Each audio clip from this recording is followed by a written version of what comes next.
Record. Assalamualaikum warahmatullahi wabarakatuh.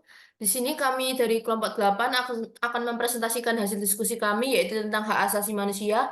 Sebelumnya saya akan memperkenalkan diri terlebih dahulu. Perkenalkan, nama saya Dina Nuriyati dari kelas KE 2023 dengan nomor NIM 165 dan rekan saya. Saya Felistiana Bila Putri dari kelas KE Angkatan 2023 dengan NIM 169 dan teman saya. Saya Radita Delvina Aulia dari kelas KE dengan NIM 163. Baik, di sini kami akan memulai presentasi yang berjudul Hak Asasi Manusia dan Hak Kewajiban. Selanjutnya untuk pertama akan dijelaskan oleh rekan saya yaitu Radita. Untuk pengertian dari hak asasi manusia sendiri ada yang pertama yaitu hak asasi manusia diartikan sebagai kebebasan tanpa batas setiap individu. Untuk pengertian yang kedua yaitu hak asasi manusia adalah hak yang melekat pada eksistensi manusia yang bersifat universal, merata dan tidak dapat dialihkan. Untuk pengertian yang ketiga, yaitu hak asasi manusia adalah hak yang telah diperoleh dan dibawanya bersama dengan kelahirannya di dalam kehidupan masyarakat. Untuk pengertian yang terakhir, yaitu hak asasi manusia adalah seperangkat hak yang melekat pada hakikat dan keberadaan manusia sebagai makhluk Tuhan yang Maha Esa. Next. Untuk ciri pokoknya, terdapat 3 ciri pokok. Yang pertama, HAM tidak perlu dibeli atau diwarisi. Yang kedua, HAM berlaku untuk semua orang. Dan yang tiga, HAM tidak boleh dilanggar. Untuk sejarah perkembangan dari hak asasi manusia sendiri dibagi menjadi beberapa tahun. Untuk yang pertama yaitu tahun 1215, yaitu penandatanganan Magna Carta oleh Raja John Lake yang berisi beberapa hak yang diberikan kepada kaum bangsawan dan gereja. Untuk tahun 1628, yaitu penandatanganan Passion Right 33 oleh Raja Charles I pada tahun 1628 yang dilatar belakangi oleh sejumlah rakyat yang diwakili oleh parlemen atau House of Commons. Next. Untuk tahun 1688, yaitu perlawanan rakyat Inggris terhadap Raja James I yang dikenal dengan Revolusi Tak Berdarah, telah mendorong penandatanganan Undang-Undang Hak oleh Raja William I. Untuk tahun 1789, Perancis mengeluarkan pernyataan hak manusia dan warga negara berupa naskah yang dicetuskan pada awal revolusi Perancis sebagai bentuk periauan terhadap kekuasaan lama yang sewenang-wenang. Next. Dan untuk tahun terakhir yaitu perkembangan pada tahun 1945. Usaha bangsa-bangsa di dunia untuk melindungi hak asasi manusia secara universal dimulai sejak sejumlah perjanjian traktat dimasukkan dalam Piagam PBB atau Perserikatan Bangsa-Bangsa. Next. Persamaan dalam hak dan kewajiban. Pada saat akan menggunakan hak-hak, maka pada saat yang sama harus juga diperhatikan apa kewajiban yang ditetapkan oleh undang-undang. Seseorang mempunyai kewajiban untuk mengerjakan atau melakukan sesuatu dan ia pun berhak mendapatkan hasil yang seimbang dari apa yang telah dilakukan. Next.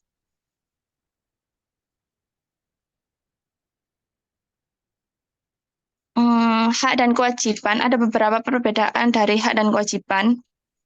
Untuk hak yaitu pada hakikatnya merupakan hubungan antara subjek hukum dengan objek hukum atau subjek hukum dengan objek hukum yang lain yang dilindungi oleh hukum dan menimbulkan kewajiban.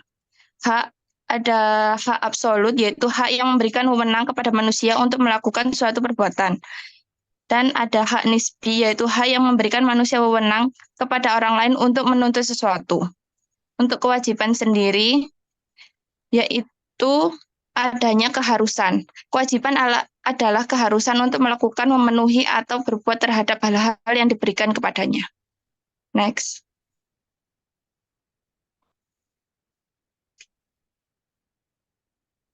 Hubungan antara hak dan kewajiban. Kewajiban merupakan bagian dari hak orang lain. Kebebasan seseorang melakukan hak-haknya dibatasi, kewajiban seseorang menghormati hak-hak orang lain. Hak inilah yang menyebabkan dalam setiap masyarakat selalu ada aturan dan berkewajiban untuk melaksanakannya. Untuk slide selanjutnya akan dijelaskan oleh teman saya. Baik, di sini saya akan menjelaskan tentang pelaksanaan di Indonesia.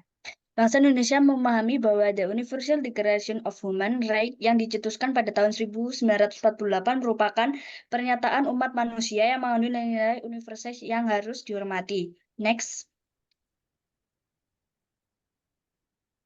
Nah, di sini pelaksanaan HAM berdasarkan UUD nomor 39 tahun 1999 tentang hak asasi manusia dinyatakan sebagaimana bahwa hak asasi manusia merupakan seperangkat hak yang melekat pada hakikat di keberadaan manusia sebagai makhluk Tuhan yang Maha Esa dan merupakan anugerahnya yang wajib dihormati, dijunjung tinggi, dan dilindungi juga diterapkan oleh negara hukum, pemerintah, dan setiap orang demi kehormatan serta perlindungan harkat dan martabat manusia.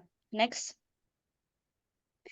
Nah, di sini macam-macam pelaksanaan HAM yang diatur oleh Undang-Undang Nomor 39 Tahun 1999 dibagi menjadi 3, yaitu yang pertama hak untuk hidup, yang kedua hak keadilan, dan yang terakhir adalah hak untuk berkeluarga.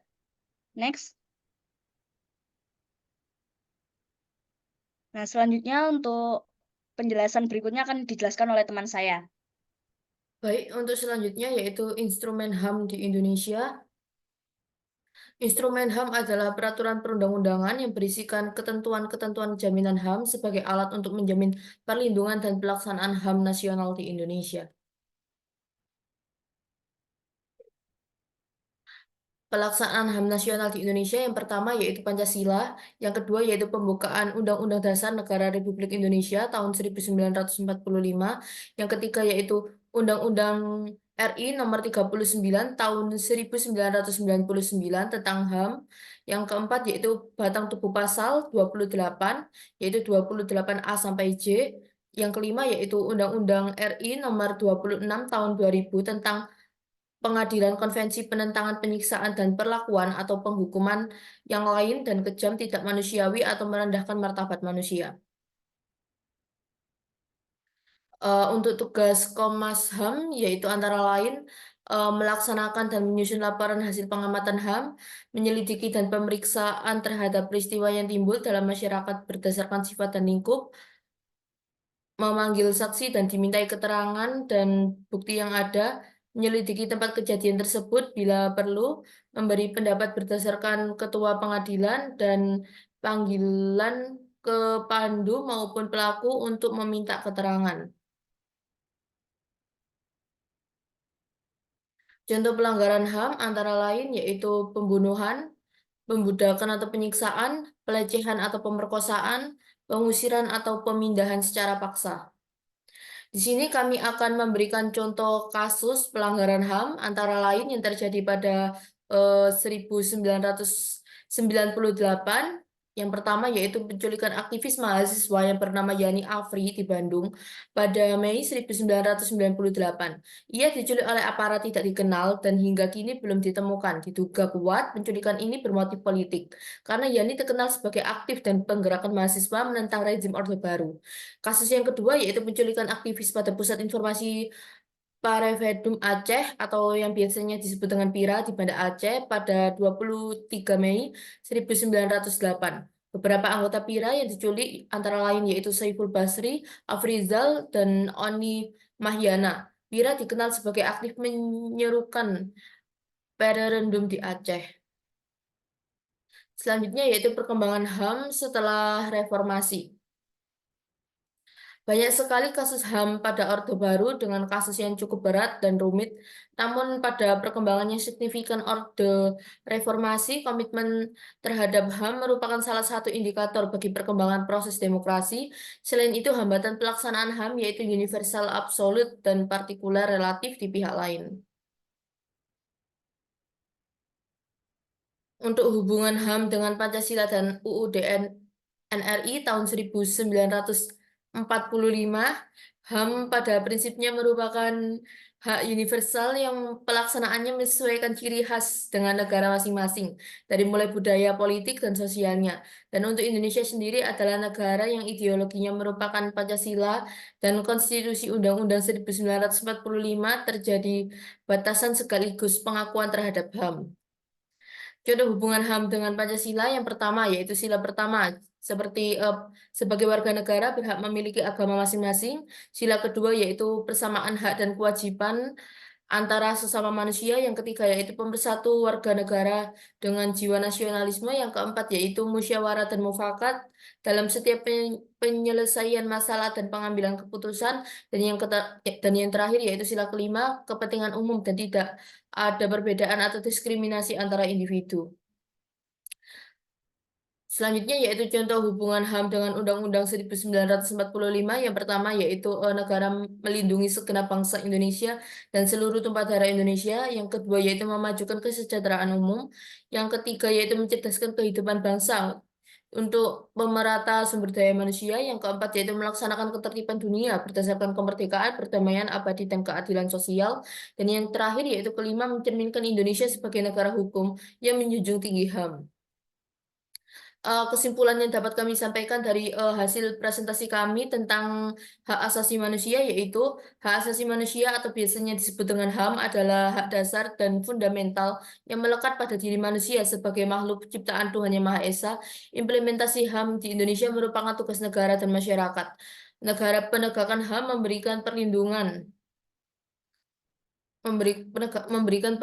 dan partisipasi dalam upaya penegakan perlindungan HAM, hak asasi manusia, dan hak kewajiban merupakan dua hal yang penting untuk dipahami dan diimplementasikan dalam kehidupan sehari-hari. Dengan memahami HAM, kita dapat menciptakan kehidupan yang lebih adil, setara, damai bagi semua manusia.